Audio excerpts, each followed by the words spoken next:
Welcome to another show, another great episode. We have Larry Feiner, the finer things in life with us. Hey, Larry, tell us a little bit about yourself and who you're serving. I'm originally from St. Louis, Missouri, born and raised there. Love hockey. That's one of the passions of my life. Moved here in 1999 to become a realtor. Okay. This is kind of a fun story. Actually, my great aunt and uncle owned a Century 21 office back then.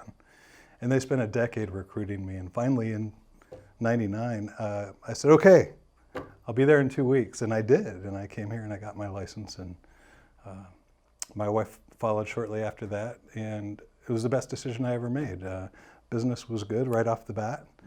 We started a family. And so far it's been living happily ever after. That's awesome. So were you guys married at the time you came out? Yeah, or? Okay. yeah. We were married in 93. And 99 is when I got here in 99. My wife got here in 2000. And because I had a house to sell in St. Louis. Okay. But I wasn't a realtor. I had to go through the process of interviewing you know how it is. Yes. And so we just, we're about to celebrate our 28th anniversary. Congratulations, man. That's cool. Thanks. It's such a rare thing to hear anybody doing anything that long anymore. So it really is a congratulations. So cool. So tell me a little bit about who you serve in the industry. What do your clients look like and who are they? So it kind of has to do with the way I started my business. When I moved here to become a realtor, all I knew was my extended family here. And they were all realtors. So my first day in the office, my mentor said, so you've got your license now, what are you going to do? I said, well, I don't know, what should I do? He says, well, first call everyone you know and tell them you're a realtor. I'm like, everyone I know is a realtor. What are you talking about? He says, well, there's only one thing left for you to do. You need to cold call. So I did. I cold called FSBOs and expireds. And I was good at it. And I seemed to have the most success in, your average typical middle class home, kind of like what I was raised in and where I live now. Those people became my past clients. And my current sphere of influence. And so that's still, 22 years later, that's still who I'm serving the most of is kind of your run-of-the-mill, not upper, middle-class folks. Salt of the earth, right? Yeah. Okay, cool. Thanks. So coming out of Missouri, what was childhood like? What was it like there? The first time I saw Missouri was actually me coming from Salt Lake City. So when I flew in, I was like, man, I see green again. It's nice and green and lush. What was it like for you? Well, the cool part is that you actually landed, because most people just fly over. They don't call it flyover country for nothing. No, St. Louis, it's all I know, really, other than my time here. It was, very green, very hot and humid in the summer. In the cold, it was very cold. Some snow, lots of ice. And then there was those 2 weeks in the spring and the 2 weeks in the fall that were awesome. Other than that, it was your basic normal childhood. In St. Louis, though, I think if you're born there, you get injected with something about the St. Louis Cardinals baseball team. I'm still a Cardinals fan. More so a Blues fan, because hockey is my real sports passion. Sports is a big deal there. And family, work. Just everyday things, right? Yeah. Everyday things. Yeah. So I remember the first time I walked in your office, and you clearly can see that you definitely love hockey. Where did that come from? Where's that passion coming from? So, wow, this is going way back. I don't know how many of you remember 1975, but I do. And so I was 6 years old, and there was a 14-year-old boy that lived across the street. And to a 6-year-old, a 14-year-old boy is like a god, right? Well, he was a hockey player. And every now and then, he let me play hockey on his driveway with him. And I wanted to play hockey, so Mom and Dad got me into skating lessons. They didn't let me play hockey right away, though. I had to be a good skater first. So my sister and I both took figure skating lessons. And it turned out to be the smartest thing ever, because from the first time I stepped on the ice, I was one of the best skaters, and therefore, for a 6-year-old, one of the best hockey players in town. And just the passion grew out of that. I still play today. I've been playing for 46 years. Wow. So are you still skating? I still play, yeah. I play at AZ Ice in Peoria every week. Wow. Okay. Yeah, Cool. yeah. I can't stop. I mean, I can stop on a dime, but I can't stop playing hockey. I caught that. I guess I heard that. Well, so tell me about your day-to-day business. We think about real estate agents and they're having fun and things like that. What's your day-to-day look like when you're running your business? What does that look like? Gosh, you wear so many different hats. Not long ago, about 3 years ago, I guess, I hired a company to handle most of my marketing. So I don't even do much of that anymore. And the marketing is geared directly towards my sphere of influence and past clients. And so frankly, it's not thousands of people, it's hundreds. But it's heavy marketing with multiple touches a week, with postcards, sometimes multiple touches a week, but definitely per month, with postcards and with email campaigns and with HomeBot and just some really neat, innovative ways to touch your clients. And I started that with the mindset of, I started seeing too many past clients sell their house with other agents. And I had to make that stop, or at least slow down. So I hired this company out of California called Fusion Growth Partners. Okay. And they've been fantastic. And it's rare for me to find a past client now sell a house with another. It's going to happen next week. But it's rare for it to happen anymore. And I'm really happy about that. And that's let me really focus on the other aspects of the business that are just as important. It's the managing the people, it's the accounting, it's the managing of the current clients that are either in the car or have a sign in their yard. That's the part that I enjoy working on the most. Of course, the other things have to get done, and so it's all day, every day. All right, it's the hats, right? The multiple hats. Right now, the market that you're in, what are you finding that is, I guess, your most difficult situation that you're dealing with right now? Man. So representing buyers in a market like this is, without a doubt, the hardest thing. I mean, I went through it in 2006. Yeah. So if you can imagine, it's worse now than it was then. Everybody wants to buy a house, but no one wants to sell a house. It can be frustrating. So representing buyers, dealing with, 30 offers per listing, and over asking price, and waiving appraisals, and escalation clauses, and I'm starting to, put those tools to good use, but even that doesn't cinch the deal. Right. So, that's a lot of work, and it's tough. So, I always think about, I guess I have to come from this way because I came up in the industry in lending. So I have that hat on most of the time when I'm thinking and speaking. The appraisal and waiving that, it can be tricky. How do you deal with that conversation? What does that look like for you, your clients? I have a client right now who actually brought it up to me because, I was giving him the status reports on the deals that he didn't get. And I was telling him, well, this one went 30,000 over and you only went 15 over. And this one had an escalation clause. And so, I want to suggest that to my clients. But some of the clients have to come up with it on their own. Sometimes it needs to be their idea and not mine. So in this case, this was today. We got the good news that we got it under contract. And it was his idea. What about waiving, put a limit on it, Larry. Let's waive the appraisal contingency. And I came up with some good language, ran it by the brokers, and boom, we've got him in escrow. So, congratulations, yeah, right? Yeah. 30. I'm hearing that from a lot of buyers agents right now, that's really the big deal.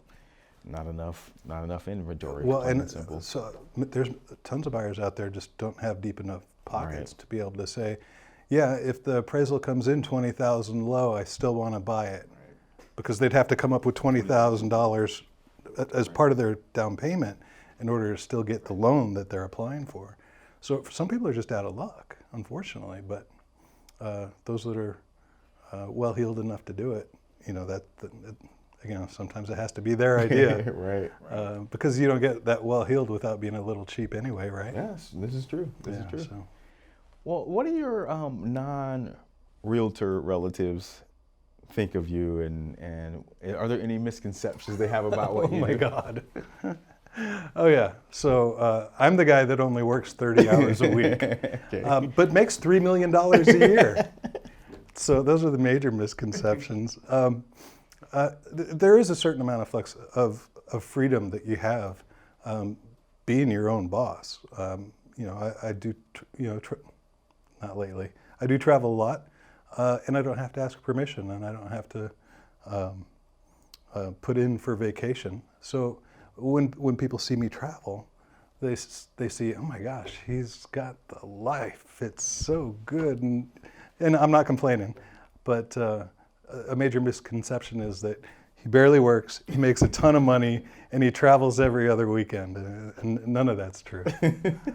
That's funny. I know there's agents that do that, but they're typically not making any money. You have to be working, right? Well, that's, I guess, probably the St. Louis thing too. I have to work. Right. I'm just as, I'm not happy if I'm not working. If I don't have anything to do, I'm pulling my hair out and I'm thinking, I need to get to work.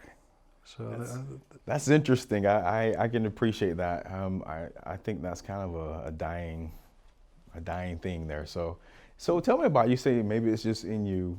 Did you see your family growing up doing that? That's just what it was, or what was that like? So my dad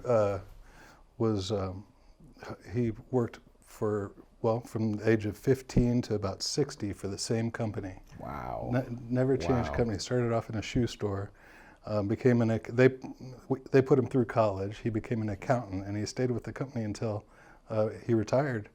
And he did. He worked his tail off for every single one of those years. So seeing him do that was a great role model for me. And I think I'm just as happy in my work as he was in his, for sure. That's all we can ask for, right? Cool. Thank you for sharing that. I appreciate that. Just thinking about, again, going back to the business side of things, and dealing with your customers and clients, and having to wear all the hats. What do you do to deal with that, like stress wise? How do you balance? It's easy. Scotch. I figured you were going to say that. Well, sometimes bourbon. I don't drink beer anymore because that just goes right to your gut. No, if you enjoy it, then maybe you thrive on the stress a little bit too. So I don't feel like stress is necessarily a bad thing. It can be a good, positive, motivating factor as well. Thank you for sharing that. I appreciate that.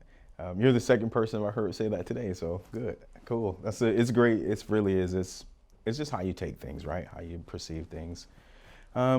So when you're moving forward with the contract, you're ready to get these people closed out. What does it look like when you're wrapped up on the back end? How do you continue to keep in touch with your people? Like, not when you put them in the marketing tool, but like this the 30 days or so after. What does that look like for you?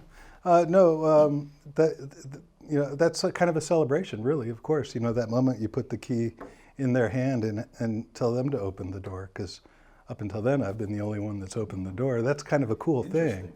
When I'm showing homes, they don't get to touch the keys, but when it's recorded and I'm giving them possession, I get the key out of the lockbox and I put it in their hand, and that's kind of a special moment for me anyway. I think it is for them. And then I'll follow up with a handwritten thank you card, and depending on the client, a small thank you gift, just a token thing, maybe a welcome mat or something like that. And then 14 days later, I follow up with a phone call just to see how everything is. I had one client tell me about, it's been great except the water heater. It just started leaking this morning. So I gave them the phone number to Platinum Home Warranty, and boom. They may not have even realized, hey, this is covered. They might have gone out and repaired it themselves. Right.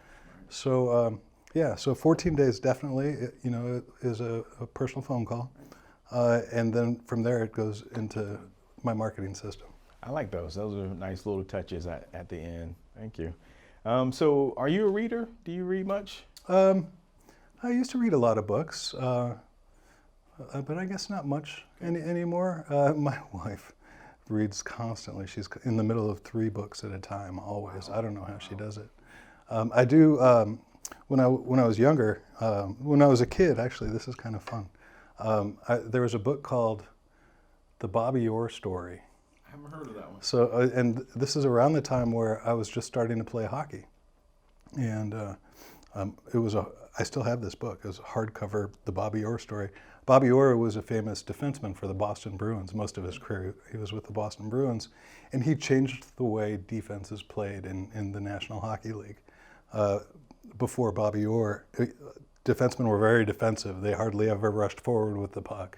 And they didn't get many goals or assists. Their thing was just to defend the zone. But he changed all that, and he was one of the greatest hockey players ever. And for several years, he actually led the entire league in scoring and goals and assists and the whole 9 yards. Still a very charismatic guy in the Boston area who I love to listen to. Anyway, the Bobby Orr story, early when I just started playing hockey, made me think I want to be a defenseman too. Okay. And to this day, I'm still a defenseman. It's so funny. I like to ask about that because you just never know what book touches people. Just something that you read. The reason why I asked those is because I just remember I was at, I don't know, it was some old lady's house with my mom, and we're bored, and so there was a Reader's Digest little book over there on the side. I picked it up, and the story in there, it was just a little quick story, and it just so enthralling. I was like, wow, that was cool, and it was quick, and it was done. I'm like, I like Reader's Digest, just straight to the point. So I just think that's, it's interesting how, what touches us and, what inspires us. So thanks. Sure. Appreciate for sharing that. Just going forward with your business, what does that look like for you? Do you have anything on the horizon, any new changes or ideas you're coming up with? Well, I feel like I'm in a good place with my business, and I have been very balanced for years in terms of percentage of my business that's listings and percentage that's buyers. And I think that's kind of a good place to be, because if I was strictly a listing agent right now, I'd be like, living like a king. But eventually we know from experience that the pendulum's going to change and it's going to go the other way. And being balanced with both aspects of the business, I think gives me longevity. And I think it's helped me last 22 years and hopefully another 22 years. But there is something really neat that HomeSmart exposed me to recently. It's the knock program, okay, where a buyer who needs to sell their house first might be nervous or hesitant to sell their house and then go buy one. But Knock has a program where they'll cover the mortgage of your existing house and approve you to buy the next house without selling your existing house. And that's new, and that's a new and fresh idea. And I'm really looking forward to exposing that to people and helping people make a move they want to make, but are too nervous to jump into those, scary waters. Yeah, thanks for bringing up the Knock program. It really is a great tool, especially in these times, right? Yeah. It really fits for right now. So you haven't had a chance to try it out yet? Well, I just got certified in it. I haven't been through the process with a live client yet, but I'm really looking forward to it. I'm going to be working with my marketing team to really push that idea to my sphere of influence, and I bet you I'll try it pretty soon. Awesome. Well, I wanted to ask you, I see you as a pretty adventurous guy. What would be the most adventurous, craziest thing you've considered you've done? Oh my gosh. Okay. I have a slideshow of my Google favorite photos on my monitor at my desk, actually at home too. And it's mostly friends and family and travels. And one of the my favorites that popped up on it earlier this afternoon was just a beautiful picture of a probably 6-foot long black-tipped reef shark, which when I took the picture, I was swimming with this reef shark. There was several of them actually. My wife and I were celebrating our 25th anniversary in Tahiti, and we did this snorkeling thing with the sharks, and it was unbelievable. It was terrifying, and it kind of made you love these animals too. These animals are living in their perfect spot. They're not hungry. They're well fed naturally, not just by the people that we're putting on the tour. The waters are warm. They're very comfortable, and they're not attacking people. And once you got over the fear, just swimming with these sharks, and there were stingrays and other schools of fish around too. Scary at first, Right. but it was awesome in the truest sense of the word. You were in awe to do it by the end of the day. That's cool. Yeah. Cool. Yeah, I would like to do that. That'd be pretty cool. It was amazing. Yeah, cool. Well, I appreciate you being here. It's been fun for me. I always like to give you the last word. Anything you like to say, or how will we find you, I guess? How you'd find me? Well, first let me say thank you for having me. And I never get tired of singing the virtues of equitable title. I always say that my two favorite things that you provide, tools that you provide us that no one else does, is the ability to take a picture of your client's earnest check and email it in with the contract. Boom, you cash it from the picture. I love that. And then, of course, valid check. When the deal closes and it's time for you to send me my Right. money, it comes in an email. And how cool is, I don't think anyone else is offering that either. Pretty slick. I love those things. So thank you, and equitable welcome. title. I can be reached, the easiest place is knocking on my door. Or you can go to larryfeiner.com. I love it. Knocking on his door. Thanks, man. I appreciate you being on. It was great. Thanks for having me.